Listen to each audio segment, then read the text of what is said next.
Muitas pessoas dizem, olha, a família está correndo muito perigo, muito perigo. É verdade, as famílias correm muitos perigos. Mas deixe-me fazer uma pergunta, qual é o maior perigo que a sua família corre hoje? Qual é o maior perigo que ronda o seu lar, que ronda a sua família? Não, eu não estou falando de violência, não estou falando de questões políticas, nada disso. O maior perigo que ronda o seu lar hoje, da sua família hoje, é a constelação familiar. Constelação familiar, isso mesmo. Interessante. Quem já não ouviu falar sobre isso? Quem talvez já não se refugiou nisso para buscar algum problema do seu passado? Lá em Êxodo capítulo 20, versículo 5, está escrito as seguintes palavras: não as adorarás, nem lhes darás culto, porque eu sou o Senhor teu Deus, Deus zeloso, que visita a iniquidade dos pais nos filhos até a terceira e quarta geração daqueles que me aborrecem. No entanto, essas palavras, elas foram interpretadas pelo próprio Deus na sua palavra. E é isso que faz o profeta Ezequiel, capítulo 18, versículo 14 a 19. Eis que, se ele gerar um filho, que veja todos os pecados que seu pai fez, e vendo-os, não cometer coisas semelhantes, não comer carne sacrificada nos altos, não levantar os olhos para os ídolos da casa de Israel, e não contaminar a mulher do seu próximo, não oprimir a ninguém, não retiver o penhor, não roubar, der o seu pão ao faminto, cobrir ao nu com vestes, desviar do pobre a mão, não receber usura e juros, fizer os meus juízos e andar nos meus estatutos, o tal não morrerá pela iniquidade de seu pai, certamente viverá. Quanto a seu pai, porque praticou extorsão, roubou os bens do próximo e fez o que não era bom no meio do seu povo, eis que ele morrerá por causa da sua iniquidade. Mas dizeis: por que não leva o filho a iniquidade do pai? Porque o filho fez o que era reto e justo e guardou todos os meus estatutos e os praticou, por isso certamente viverá. Interessante. Esse grande perigo que ronda o nosso lar, a constelação familiar, ela é muito perigosa. Diria eu que é um dos maiores perigos para a sua família, para a sua vida, para o seu lar. Porque se tenta explicar a vida de hoje, a vida presente, à luz dos pecados cometidos pelas gerações anteriores da família. É como se fosse uma sina familiar. Filmes, séries, eles acabam trazendo esse ensejo no seu arranjo e eles acabam influenciando toda uma geração que acaba em si perdendo o senso de responsabilidade pessoal e passa a olhar para a responsabilidade passada.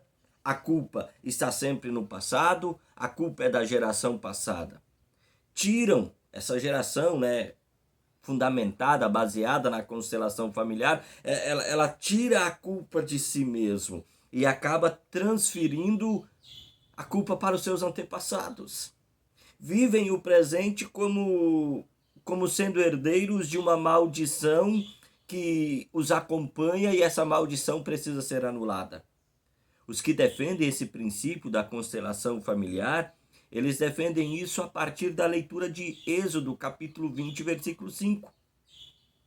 O que Deus nos ensina com as palavras de Êxodo, capítulo 20, versículo 5? Não as adorarás, nem lhes darás culto, porque eu sou o Senhor teu Deus, Deus zeloso, que visita a iniquidade dos pais nos filhos até a terceira e quarta geração daqueles que me aborrecem.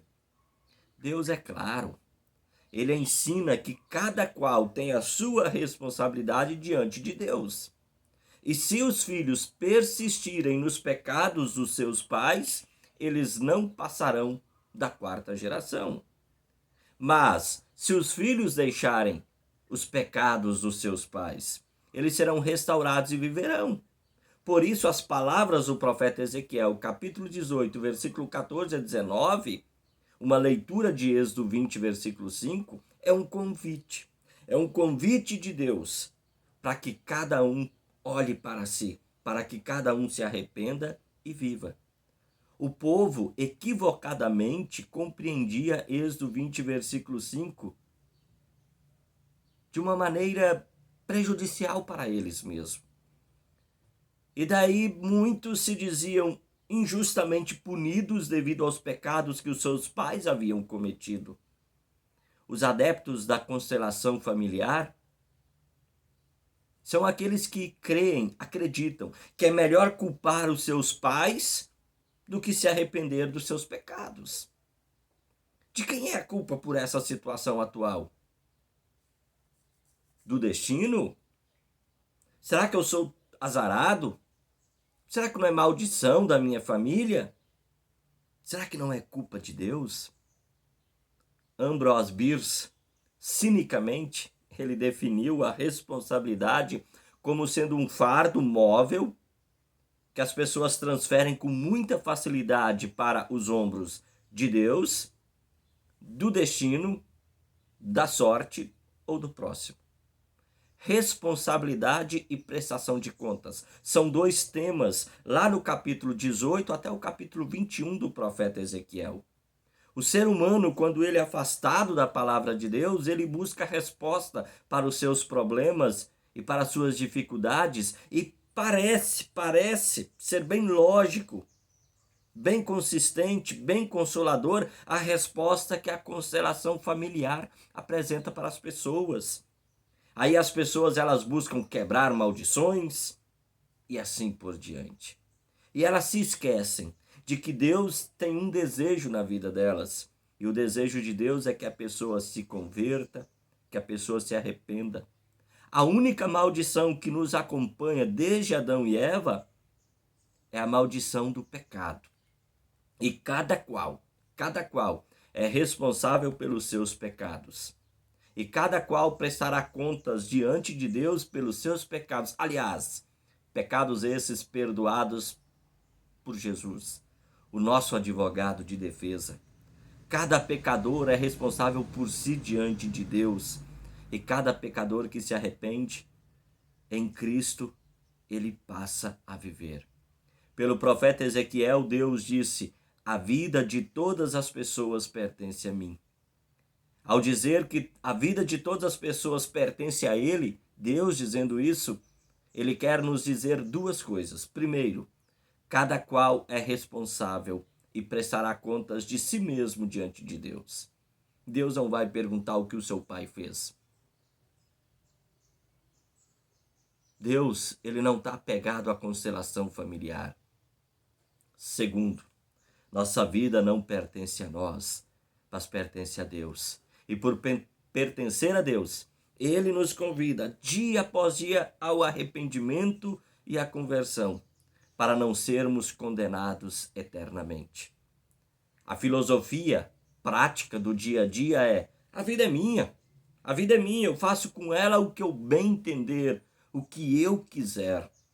Só que essa filosofia de vida prática, ela não tem permitido as pessoas viverem. Sabe por quê? Porque quando surge uma situação difícil, no fato de eu viver a minha vida como eu bem quero, como eu bem entendo, aí quando surge uma situação desagradável, uma situação difícil, bem, a culpa é do outro. Ah, não é eu que quis viver a minha vida do jeito que eu quis vivê-la. A vida não é minha. A vida é propriedade de Deus.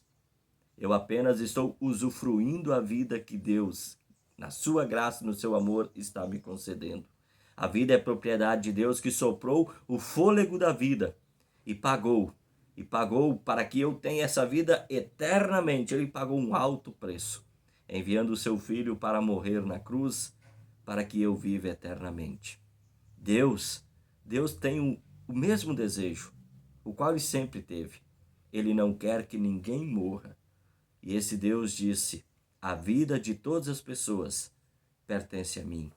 Assim, mesmo quando eu sou irresponsável e caio em pecado, porque é natural cair em pecado, Mesmo quando a consciência me acusa e diz que eu vou ter que prestar contas diante de Deus, ao me convidar ao arrependimento, é como se Deus dissesse: a tua conta está anulada.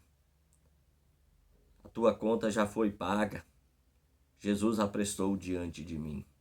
Deus ainda hoje nos convida ao arrependimento e à conversão. Deus te abençoe.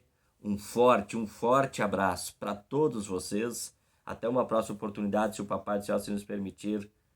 Tchau, tchau.